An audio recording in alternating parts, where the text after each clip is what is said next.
Hey guys, welcome back to the channel. This is how to set up Acuity Scheduling and ConvertKit. So guys, watch till the end as I show you a step-by-step guide, and I made this table over here so we can dive in deeper. So guys, first thing that you do is make sure you have a mailing list in your email marketing application. And after that, just simply go ahead and set up an intake form with a checkbox or a yes or no question. And from there, guys, once you have ensured all of that and set it up, in Acuity, just simply click on integrations.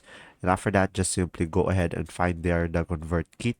And after that, just simply click on setup and click on connect.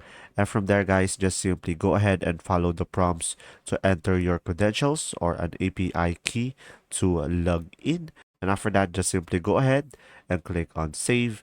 And from there, just simply define a specific event in Acuity to execute an action in ConvertKit when the event occurs. So guys, you can use Acuity scheduling with other email marketing applications as well.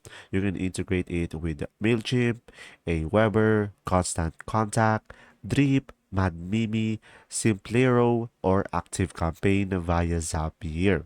So guys, I hope this video helped you understand more, and if you do, just simply leave a like, and thanks for watching.